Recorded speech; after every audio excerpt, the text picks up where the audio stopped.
He's Henry Gomez, an advertising strategist with over 20 years of experience. And he's Howard Eibach, a former copywriter and creative director and the author of 2 books on the creative brief. Together, we're the Brief Brothers, having an ongoing discussion about creative briefs, briefing, and advertising in general. Well, Howard, we're here again. And, a couple episodes back, we talked a little bit about the single-minded proposition in terms of whether we even need a single-minded proposition. And I think we were both in agreement that a single-minded proposition is something that should be in every creative brief. For me, I think maybe the importance of it has been overstated because there's so much in a brief that a creative could latch onto, but that it does help to kind of organize all of the activity around this single-minded proposition. And in that sense, it's useful. But now let's dig a little bit deeper into what makes a good single-minded proposition, how to get to a good single-minded proposition. And I know you have some thoughts on that. Yeah, Henry, I do. And it's interesting because when I examine on a deeper level who comes to my website and what they're looking for, it's pretty clear that single-minded proposition is the number one topic that they're looking for. And I've got a lot of blog posts on how to write a single-minded proposition, what goes into a single-minded proposition, and it's a very popular topic. In fact, it's the reason why I wrote my second book, How to Write a Single-Minded Proposition, was because of all the traffic and all the hits on the blog posts that I'd written. So when I wrote the second book and I had conversations with you and 30 other colleagues of mine all around the planet, literally, from Australia, New Zealand to South America, to the Middle East, Europe, all across the United States and Canada, you and your colleagues, and I talked to creatives as well, but you and your colleagues said basically the same thing. We're still struggling with this. We're still working to make this thing a good document and a good single-minded proposition.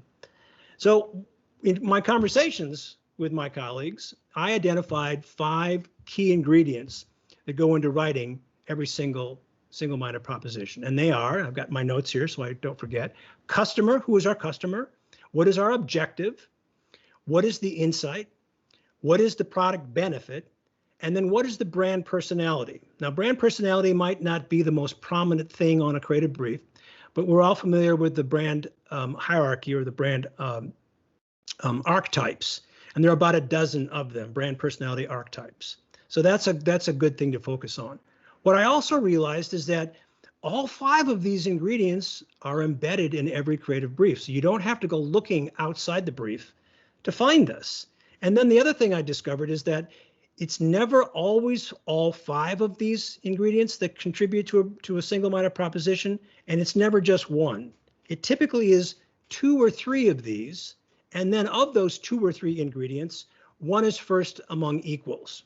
And when you examine creative briefs, existing briefs, and you look at the single-minded proposition, it becomes pretty easy to identify, oh yeah, it's the customer that really influenced this single-minded proposition, or it's the objective. Now, doing things backward, reverse engineering a brief is one thing. When you're starting from scratch, then it becomes difficult. But I think having those 5 ingredients makes your job easier. And I'm real curious to hear what you think about this. Yeah, so I agree, and I just want to clarify, you're not advocating for like a 5-part statement as your single-minded proposition. No. But that the single-minded proposition is, you have a friend there. Your single-minded proposition is influenced to greater degree or not by those 5 things, right? And yes, somehow they'll be reflected artfully in a succinct, headliney, memorable, single-minded proposition. But sometimes it might be more target-focused, or it might be more insight-focused, and it depends. So I agree with that. In my experience, sometimes you'll have the idea for the single-minded proposition right away, which isn't usually the way to do it, but sometimes I think you gave an analogy of a copywriter who comes up with a great headline and then keeps writing headlines and can't top that original one. Mm-hmm. So that happens sometimes. But what I find in writing a brief is, even if you just go in order of the sections of the brief, right, the thing evolves and molds. And then eventually, when I get to the single-minded proposition and I settle on one, I'm going to go back to the other parts of the brief and kind of fine tune them to support what we're leading up to in the single-minded proposition. So I like what you're putting forward, because in the end, I might actually be influenced by what I wrote in the target description, and might really influence what comes out in my single-minded proposition. But then now I need to find a way to not give it away in the target description, but kind of hint toward it, or give the breadcrumbs that make that single-minded proposition powerful. Because you read the target description, now you read the single-minded proposition, and they go hand in hand. The single-minded proposition is supported by the rest of the brief and those 5 elements that you talk about. Yeah, I think this was my objective when I wrote the book, is what can I do? How can I provide assistance to you and your colleagues and others who aren't grounded in account planning to write a single-minded proposition? And when you break it down like this, when you can have the individual pieces, again, as I said, all of which are part of the creative brief anyway, so you have to address these topics or these questions in the writing of the brief, no matter what you do, that makes your life simpler. And I'm not asking you to create a separate document to make more work for yourself, because you simply use what's already there. And if you ask no other questions about in writing your brief than these 5, who is my customer? What is the objective of this project, including why am I advertising? What is the insight? What is the product benefit? And then what is the brand personality? If that's your entire brief, and of course there could be more elements to it than those, you've got a lot of information and grounding to work with. So to give an example, we've had a conversation about about communications objectives, right? So if the objective is to seduce a buyer, right, that's directly going to influence your single-minded proposition. It's going to be written differently than if you're educating a buyer. Yes. Now, it doesn't say we need to seduce in the single-minded proposition. It's just informed. The single-minded proposition is informed by the fact that we need to seduce. So you're going to write a seductive single-minded proposition. So I think that's kind of an example for people to understand how it works in the real world when you're writing these things. Yeah, exactly. Now, I'm going to throw a little wrench into this, because I wrote a chapter in my book on a guy named Paul Feldwick. And Paul Feldwick is a protege of Stanley Pollitt, who is considered the father, or one of the fathers, of account planning, and therefore the creative brief.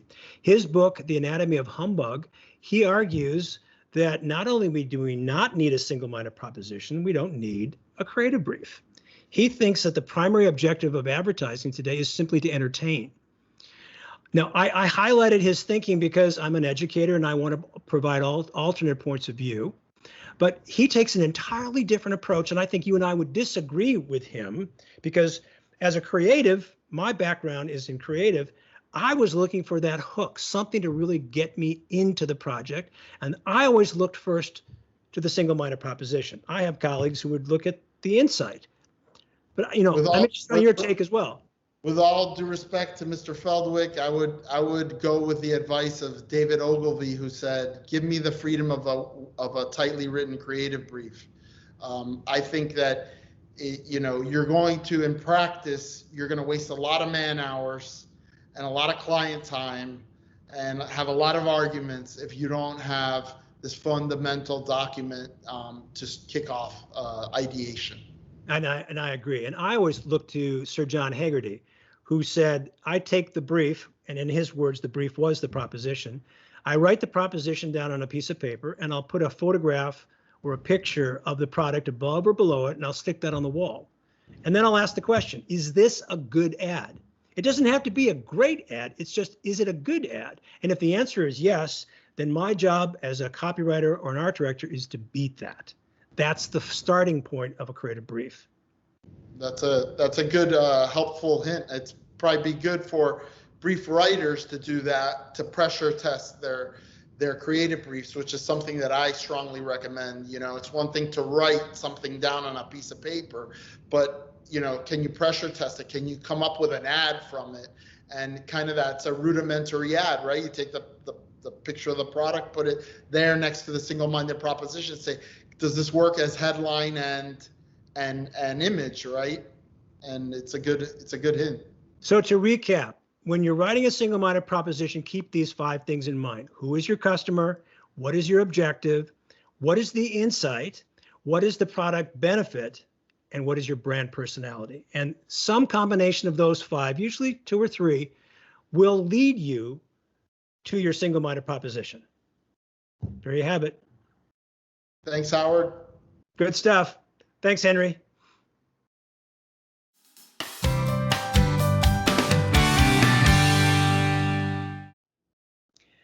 All right, Henry, for our creative review today, we're going to take a look at a short film about 2 minutes, 30 seconds, produced by a pharmaceutical company called Insmed.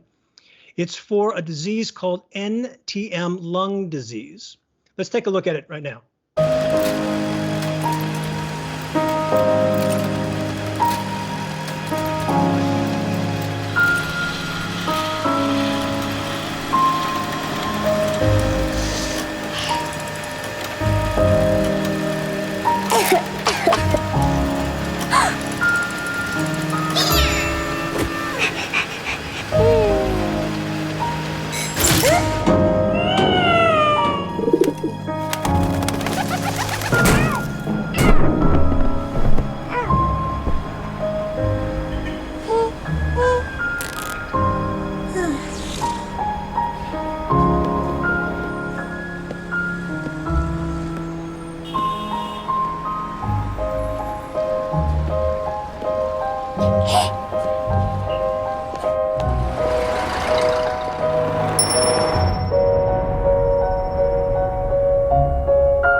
When my cough wouldn't go away, I saw about 20 different doctors before I finally had my answer.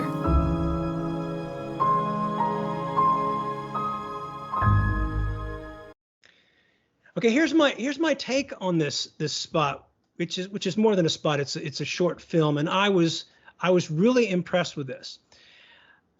In the early 90s, I had an opportunity to work for a pharmaceutical ad agency as a copywriter, and I was obviously inculcated in the entire creative world just at the time when pharmas were moving into the direct-to-consumer advertising. They were looking for branded people with branding experience to improve the quality of the creative.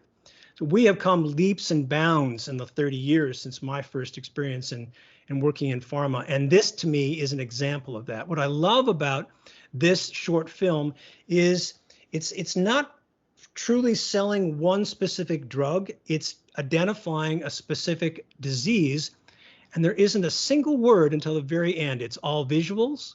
It's in a very compelling and drawing in kind of a animation that is fun and interesting to watch. And you're seeing this story unfold about a problem that the little bunny can't solve. And to me, what I love about this is the fact that it takes a very complicated thing, this NTM lung disease, and reduces it to its most basic, simple element, a problem that cannot be solved.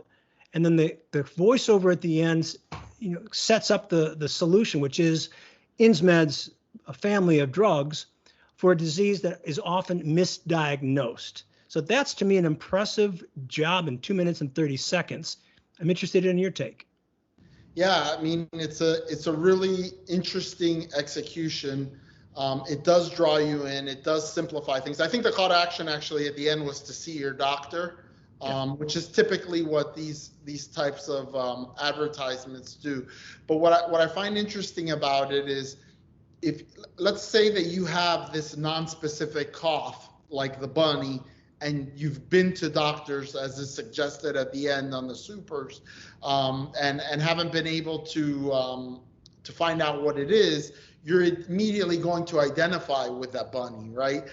Which is a real way to hook attention of the viewer. The other interesting thing to me is that even if you don't have this particular problem, it's not the kind of thing that you'll just say, oh, that's not me, and I'll switch off, because it is kind of draws you in. So at the end, maybe you don't have that particular problem, but now you're aware of this thing, and you might say to somebody that has the problem and recommend to them. So to me, it's interesting. We've seen this type of advertising before, about kind of advertising a condition rather than a treatment. Because generally when that happens is because there's only one treatment that has been approved for the treatment of that condition. So for them, it's about gaining awareness of the category, in this case, an illness that you might have. And I related to that personally. Little personal anecdote. Around age 24, I was diagnosed with something called Wilson's disease. And my first symptoms were tremors in my hands, and facial paralysis and other things.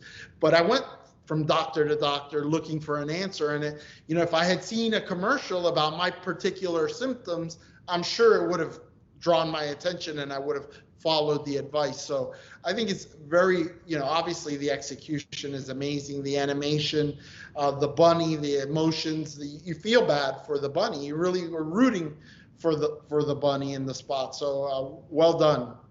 Yeah, as a former copywriter, I often strove to come up with a solution that didn't include words. That was the challenge I gave myself. How could I solve this problem without any words at all, using a visual, or in this case, animation? And that's what I really admire about how they did this. It's an entire story, a narrative that unfolds slowly, and you are just captivated. You're riveted.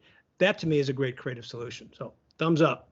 Agree. Thumbs up. Now we're Siskel and Ebert. Yeah, exactly. Okay, Henry. He's Henry Gomez, advertising strategist for ad agencies with over 20 years of experience. And he's Howard Eibach, a former copywriter and creative director and the author of 2 books on the creative brief. Together, we're the Brief Brothers. Have a good one. See you next time. See you next time.